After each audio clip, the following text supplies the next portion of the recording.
Hey mama, are you a multi-passionate mom who is juggling all the things, nursing a baby, battling laundry, trying to keep it together and keep a spicy marriage, and feeling like you're feeling all of it? What's up? I'm Ashley Carroll.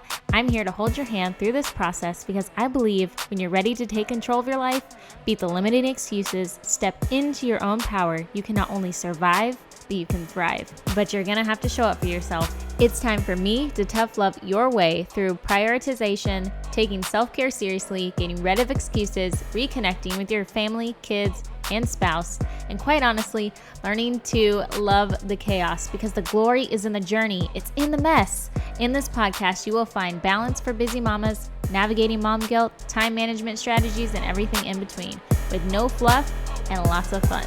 Let's go. Hey everyone, today's episode is a recording from a online event that I was asked to speak at, the 12 Days of Christmas for Stephanie Gass, and it was amazing. And my topic was get out of here with that Weaksauce, stop doubting yourself in your motherhood.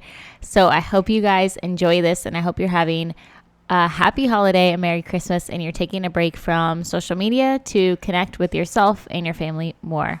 All right, guys, hope you enjoy this episode. If you guys were here on time, congratulations. As Stephanie knows, I am never on time. Never on time. I tried so hard though, but I had to put deodorant on. Because we're about to get hyped. So I had to make sure I had deodorant on. We're ready to go. If you are live, hashtag live. If you are watching this the replay, hashtag replay. Let's give a clap hand emoji for Stef for putting this on, for putting this together, for allowing me to take up some of your guys' time today. This has been awesome. The last few days, we're coming to the end of this 12 Days of Christmas, and every single speaker has been like amazing, giving something so awesome for me to walk away with. So if you felt like that too, clap hand, give Stef a round of applause because she's awesome. We love her. Okay, let's get to it, right? So I'm Ashley, and I'm going to get right to it because I don't want to waste any time, and I'm late, like I said, all the time. So my minutes are going, guys. I'm Ashley, host of the So She Grows podcast, and I am your resident hype mom. If you haven't heard from me, it's because I'm like that silent but deadly kind of person. I will stay silent in the group, but then when you get to know me, you will know me. I like to point out the lies. I like to tell you all the truths. We all need that one person in our life that calls us out when we are trash talking ourselves or doubting ourselves. We need people to remind us of our truth, the truth, his truth, to keep us from dwindling in our own self-pity and our own, spiraling in our own thoughts. So, hi, I'm that person. Nice to meet you. I want you guys to think, we're talking about motherhood. Share with me right now how many kids you have and how old they are. First of all, let's get that going. I want to see what we're working with here. I have 3 kids, 10, 7, and 15 months. It's crazy, which is why I'm always late, guys. So if you're ready for some tough love today, tell me how many kids you have, how old, and give me a thumbs up. Let's go. Okay. Thanks, guys. Okay, so what is the first word that comes to mind? Really, really quickly, share in the comments. What is the first word that comes to mind when you think of strength and motherhood? First thing that pops into your head, put it in the comments. I want to know, what is the first thing that comes to mind when you think of strength and motherhood? Maybe it's physically being strong. Maybe it's something totally different. Maybe it's what do you picture when you think of a strong mama or you as a strong mama? Oh, 5 kids, girl. Bless you. Bless you. I have 3 and I'm like, oh my gosh. 2 kids, 8-month-old, 2-year-old. Oh, that's such a fun age. 7, 14. What? Hi. Not ready for those teen years. So we are in, I feel like, what is this vicious cycle as moms, and it's feeling inadequate, feeling like a comparison struggle with other people, feeling not good enough, feeling like there's this, that, the other that we could be doing. There's always something, right? I don't feel like we ever like rarely, how many times out of this past month did you, tell me this right now, how many times in this past month did you let your head hit the pillow and you felt like you nailed it? How many past times? How many past times this month did you lay down, head hitting the pillow, and you felt like you nailed it?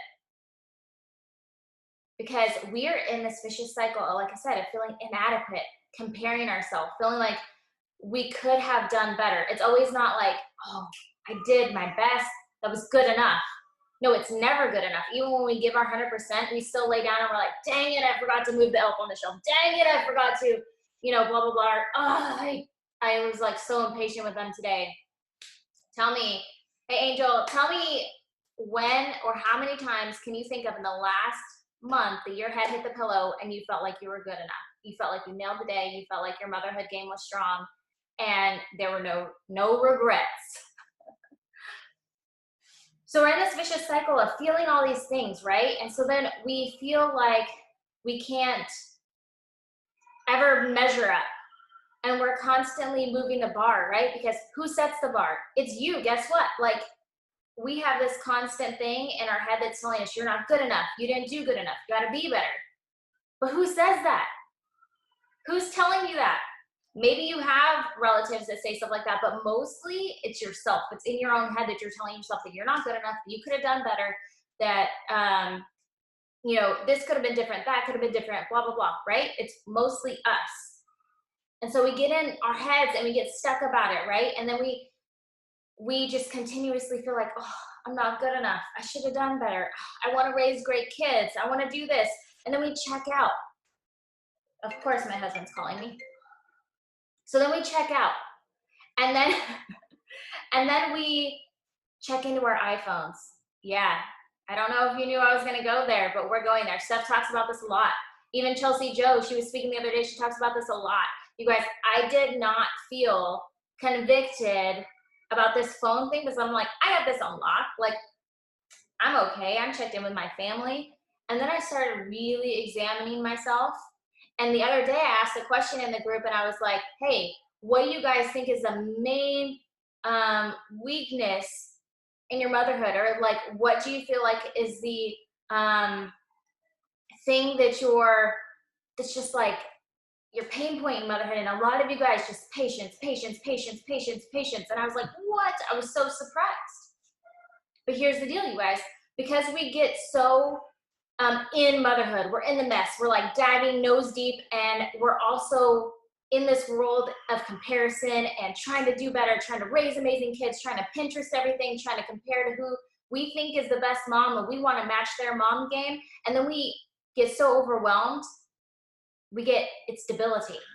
So we check out of our families, not on purpose, because we love our families, right? We're pouring out to them. We're continuously, it's like out of love, out of everything that we have in us. We do it great, willfully, gratefully, gladfully. And then we check into our phones. We're on our phones now more than ever, and that makes us reactive, right? Because everything that we see is causing us to react. It's right now, it's constant. We need to know the answer. And digitally, just being on the screen, it does something to your brain. I don't know the science, but it does it. Like, you feel it after you get off your phone, after you've gone through a black hole. You're diving into other people's conversations and other people's posts when you could be diving into your families, diving into yourself, diving into the things that really fill you up and bring you joy. And instead, you're letting that deplete you. And it's giving you a lack of patience. Because when you have gotten off of your phone after getting in a spiral of a dark hole, even if they're funny videos, even if they're videos about motherhood, you feel drained. You're tired. You didn't realize it, but you were watching all these other moms that were maybe doing something that you would like to do. Maybe they were dancing. Maybe they were spitting out inspirational stuff, and you're like, oh, what am I doing, right? They're doing things in their business that you wish you could have, should have, would have done yesterday, 5 months ago, a year ago, right? Subconsciously, we're constantly connected to our phones and comparing ourselves to this imaginary bar that we've set inside our heads. And it's draining.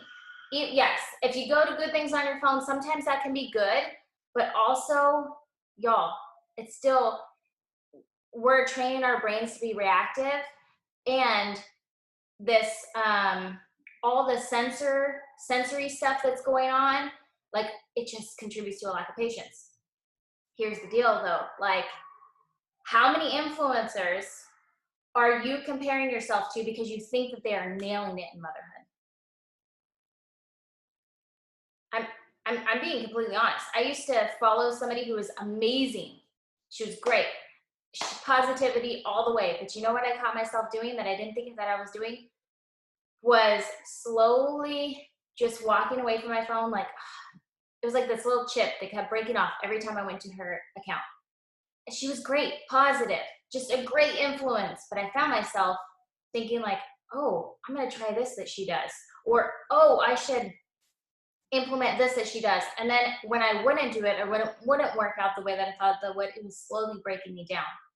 Tell me if you guys have felt like that. If you've walked away from an account that you were going to for positivity, for good vibes, for influence, and it was just slowly chipping away at you. How many influences are you comparing yourself in marriage that suddenly get divorced 6 months later?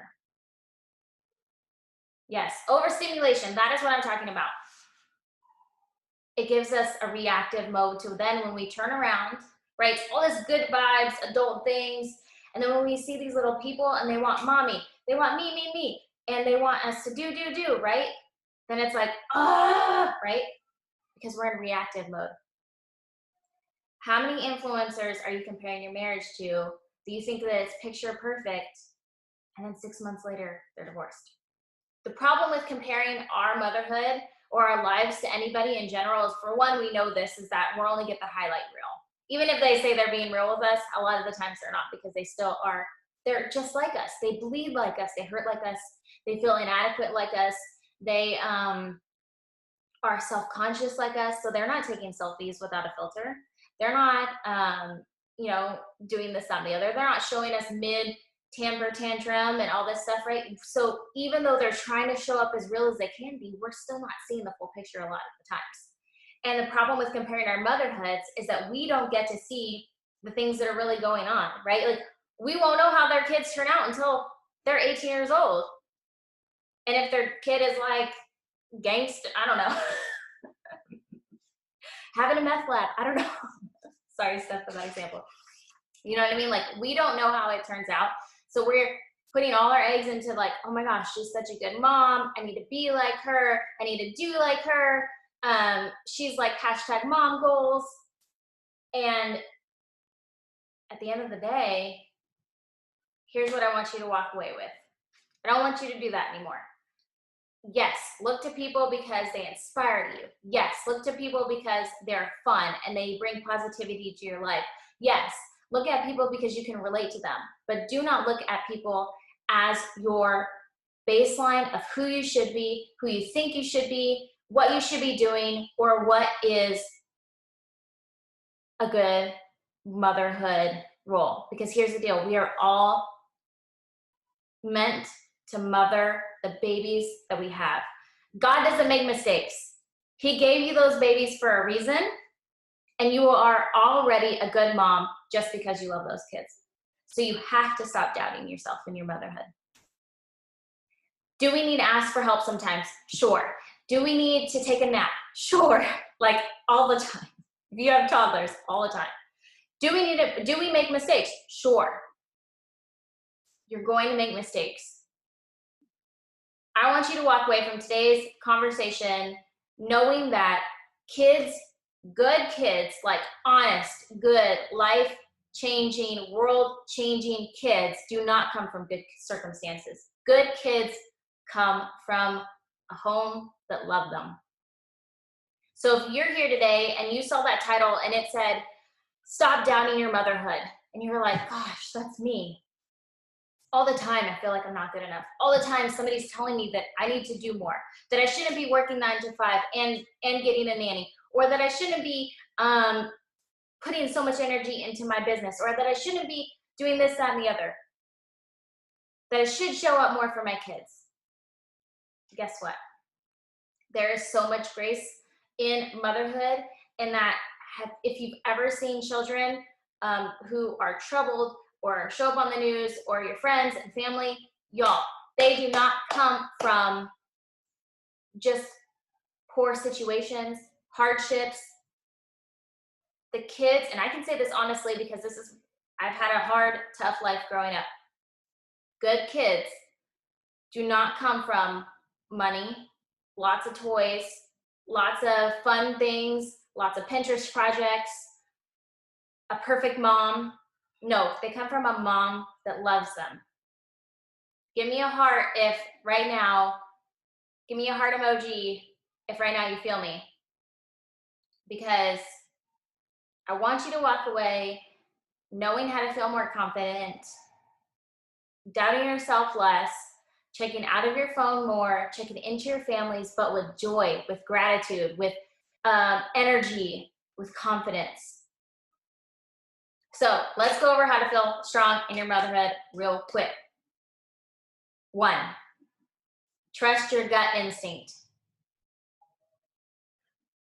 We have gotten into the habit of wanting to pick somebody or some sort of teaching. There's like hundreds of thousands of podcasts on motherhood. And we, in our minds, are like, yes, that's it. I need to be like that. That's the motherhood that I want. That's the, right? But if you agree with somebody 100% of the time, there's something wrong there. That means that you're idolizing that person. You're idolizing their idea of motherhood. We should never agree with somebody 100% of the time, except for Jesus. Hey, Jesus, we love you. You're nailing it. Hey, he's got it 100% of the time, right? But as far as a human being, we fall short. We sin. We're not right. We don't know what we're talking about sometimes. So even if you're listening to me, you should not agree with me 100% of the time. We should be able to go to something and say, you know what? I take a little bit of this. I take a little bit of this. And that's probably not for me. The rest of it, right? Because then it's demonizing. It's idolizing. It's putting their motherhood first. It's like you putting on this suit of, Miss Incredible, but underneath you're like, wait a minute, that's not who I am. That's not what I want. That's not how I want to show up. I would like to add this to that, right? So when you're getting so sucked into social media and all these people, we start forgetting who we are, what we want, how we want to show up, the quirks of ourselves that show up in our motherhood, that make motherhood fun, that make us the moms that we are, that make our kids enjoy our silliness. Like, let your freak flag fly, girl. We got to show up how we are. And sometimes when we are so knee deep in social media, we forget what that looks like. We can't listen to our gut instincts. So here are some things that I want to give you to make it a little easier to trust your gut instinct, okay? And that's if your kids' basic needs are met and your kids are losing their ever-loving minds, you're still a good mom. Are they loved? Yes. Are they hungry? No, right? You could say yes or no and then move on, right? It's kind of like one of those things where, when you were kids in like Teen Beat magazine, give me a 1 if you guys remember Teen Beat or Tiger Beat. So it would be like this little quiz, right? Where it's like, start here. And then it has like an arrow that says like, if it's yes, go this way. If your answer is no, go this way. So that's what we're talking. That's kind of what this is like right here. Are their basic needs met? Yes. Are they hungry? No. I already fed them. Are they tired? Yes or no, right? Like if you can answer their basic need questions, do they have to go potty? Are they hungry? Are they tired? Are they loved? The last one I always tell myself is, are they loved? Yes. I'm nailing it. I'm nailing it more than probably a lot of mamas out there. That makes me feel good. Some kiddos don't get love, right? I would love all the kiddos in the world if I could. But the truth is, like, you are nailing it already because you love your kids, and that is good enough. Today, you are good enough. Tomorrow, you're going to be good enough. And you know why? Because you're going to have to start believing that you are good enough. It doesn't matter what I say, what your mama says, what your aunt says, what your grandma says, but if you don't believe it to your core that you're good enough, you can listen to all the motivational things in the world and still feel like you need to do more as a mama until you feel like you're good enough. So if all their basic needs are met, you're golden. Trust your gut instinct. Stop going to Facebook and asking people what to do for blah, blah, blah, blah, blah, because you're going to get 1,000 different answers with 1,000 different opinions. Start with yourself first. Trust your gut instincts. Number 2, realistic expectations. You can't do it all in a day.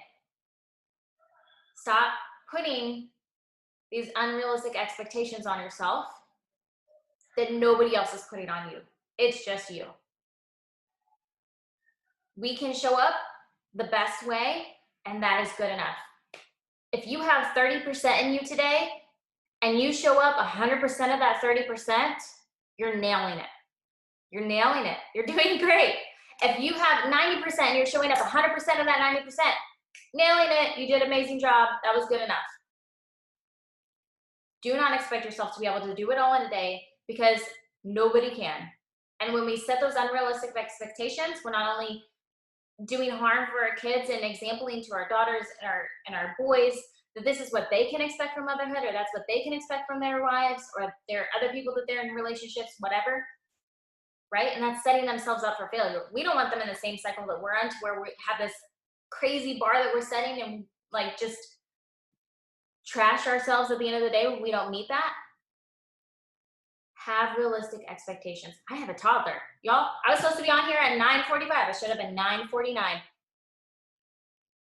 No sweat. Sorry, Stef, right? Like, but life is life. Stef knows when I used to do calls with her, I had a baby on my back half the time. Like, you just gotta roll with it.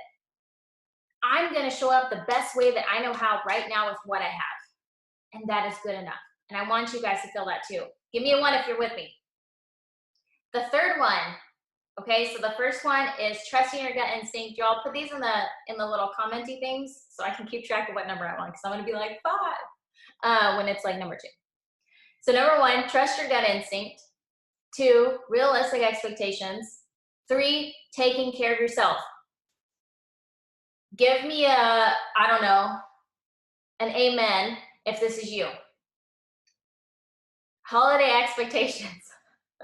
If you have been putting yourself off so much that when the holidays roll around, like Valentine's Day or like Christmas, hello, we're getting there, right? You've been putting yourself off so much that when the holidays roll around, you expect your husband or others to do for you what you should have done for yourself, right? There were so many times like Valentine's Day where I didn't treat myself, I didn't give myself